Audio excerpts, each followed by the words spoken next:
இருந்தால் நீங்கள் என்கிட்ட வரலாம். நான் உங்களுக்கு பதில் கொடுத்துட்டே போகலாம். யாருக்காவது இருக்கா? நம்ம தான் வாங்கணும், உச்சநீதிமன்றம் போகணும், ஜெயிக்கும். அவங்க புல்லா விடுறாங்க, பொய் சொல்றாங்க. அதை விட கொடுத்து கேளுங்க. பொய் சொல்ற நம்மளை போய் சொல்றோம். அதெல்லாம் ஒரு கதை, அது முடிஞ்சு போச்சு. மெம்பரை கூட்டுங்க. இந்த டாபிக்ல அந்த சந்தேகமே வேண்டாம். அடுத்தது இப்போ செட்டில்மெண்ட் கேஸ் முடிச்சுட்டு அரியருக்கு போகிறேங்க. டைம் ரொம்ப லிமிட்டடு. நான் ஒரு ½ நாள் தான் பேச முடியும். 2:30 கிளம்பி மறுபடியும் 3 மணிக்கு கோர்ட்டுக்கு போனோம். அதனால் சுருக்கமாக சொல்கிறேன், கொஞ்சம் கவனமாக கேளுங்க. இப்போ செட்டில்மெண்ட் கேட்டகரிக்கு பெனிஃபிட் வாங்கிட்டாங்க. அரசு என்ன சொல்கிறது? கவுண்டர் ஃபைல் பண்ணிக்குது. என்ன தெரியுமா சொல்லிக்குது? ரொம்ப கேவலமாக சொல்கிறாங்க.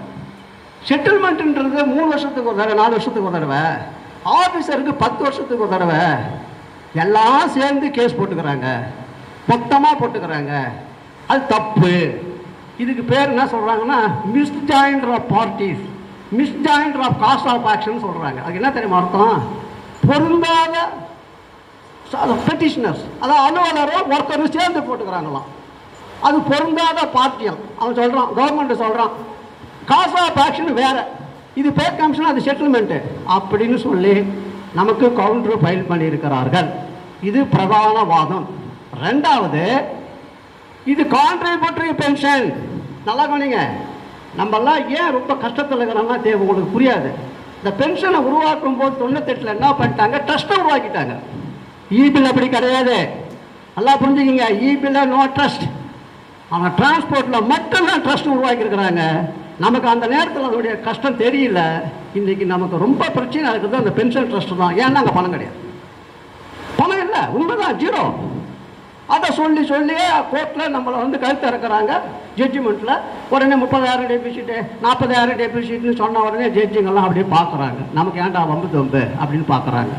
அதை கான்ட்ரிபியூட்டரி பென்ஷன் ஃபண்டு இல்லைன்றது ஒரு பிரதானமாக வாதமாக வைக்கிறாங்க.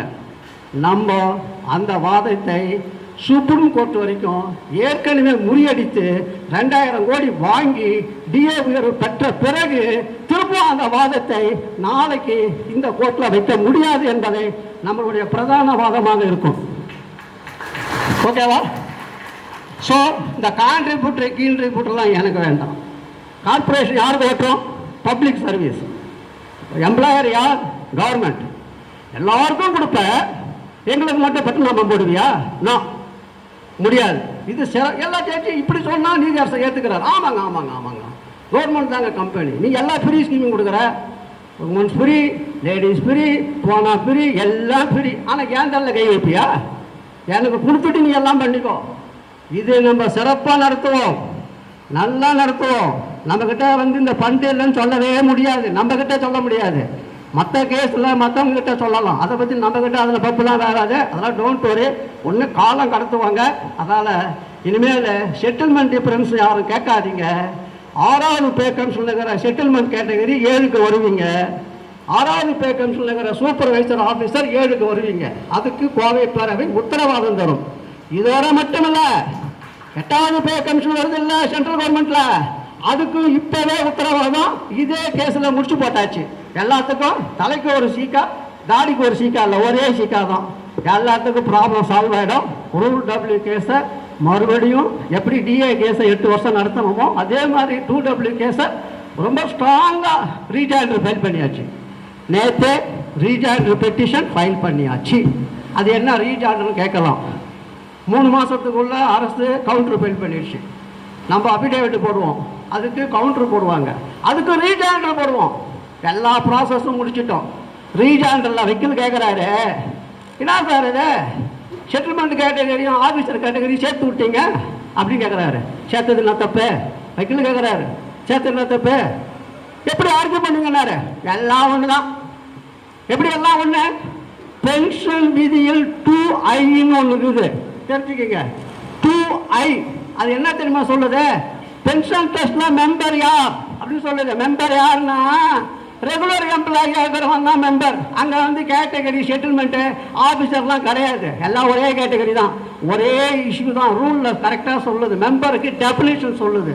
அதை சொன்ன உடனே ஆஹா ஹாப்பி சார், சரி 3 வருஷத்துக்கு ஒரு தடவை 10 வருஷம் ஒரு தடவை எப்படி செய்வீங்கன்னாங்க. ஆடப்பாங்க பே கமிஷனில் இருக்கிற பெனிஃபிட்டை செட்டில்மெண்ட்டில் வச்சு கொடுக்குறாங்க. இதெல்லாம் தெரிஞ்சிருக்கும். 13 செட்டில்மெண்ட்டில் 10 செட்டில்மெண்ட்டில் 6வது பே கமிஷன் கொடுத்துட்டாங்க செட்டில்மெண்ட் கேட்டகரிக்கு. 7வது பே கமிஷனில் கோர்ட் வரைக்கும் போய் முடிவாய் தான் இம்ப்ளிமெண்ட் ஆச்சு. 2.57 மல்டிப்ளையர் எல்லாம் ஒன்று தாங்க, பேர் தாங்க வேறு. ஆஃபீஸருக்கு பே கமிஷன், ஒர்க்கருக்கு 2.7 அப்படியே கொடுக்குறாங்க. சிமிலர் பெனிஃபிட் செட்டில்மெண்ட்டில் கொடுக்குறாங்க. இனிமேல் 2 செட்டில்மெண்ட் டிஃபரன்ஸு பே கமிஷன் யாரும் சொல்லாதீங்க. பே கமிஷன் தான் செட்டில்மெண்ட்டு தான் பே கமிஷனு. ரூல் எல்லாருக்கும் பொது. இதுதான் நம்ம வாதம். ரேவா சொல்கிற மாதிரி அலுவலர் வழக்கு, இது ஒர்க்கர் வழக்கு, இது நான் நடத்துகிறேன். இந்த தில்லால் எங்களுக்கு வேலைலாம் இனிமேல் நடக்காது. அனைவரையும் ஒருங்கிணைச்சாச்சு. அந்த முயற்சியில் நிச்சயமாக ரீஜனரல் பெட்டிஷனும் ஃபைல் பண்ணியாச்சு. நேற்று ஒரே வார்த்தை, நானாக இருந்தேன்னா ஜட்ஜிக்கிட்ட என் ரீஜனரல் பெட்டிஷனை என்னுடைய ஆர்குமெண்ட்டில் எடுத்துக்குங்க அப்படியே சொல்லுவேன். ஏன்னா நம்ம ரொம்ப போய் அட்வொகேட்டை பேசி சீனியர்கிட்ட டிஸ்கஸ் பண்ணி நம்ம 100 சொல்லி அதில் பாதி கோட்டை விடாமல் ஒரே வார்த்தை எடுத்த உடனே ஆர்குமெண்ட்டில் ஃபஸ்ட்டு பாயிண்ட்டு எங்களுடைய ரீஜனரல் பெட்டிஷன் ஃபைல் பண்ணிக்கிறோம், அதை கவுண்டர் பெட்டிஷனுக்கு எங்களுடைய ஆர்குமெண்ட்டாக எடுத்துக்கணும், அதை வச்சுட்டு தான் ஆர்குமெண்ட்டே ஸ்டார்ட் பண்ணணுன்ட்டேன். புரியுதா? ஏன் சொல்கிறேன்னா திறமையாக பண்ணியிருக்கிறோம், நல்லா பண்ணியிருக்கிறோம். அதாவது அதெல்லாம் நான் வீடியோவில் போடுறேன், யூடியூப்பில் போடுறேன். இப்போ வேண்டாம், டைம் இல்லை. ஸோ ஒரு உச்ச நீதிமன்றம் வரை ஜெயிக்கிறதுக்கு எப்படி ஒரு பேஸ் போடணுமோ அந்த பேஸு போடப்பட்டு விட்டது. அனைவருக்கும் செட்டில்மெண்ட் டிஃபரன்ஸும் சொல்லாதீங்க.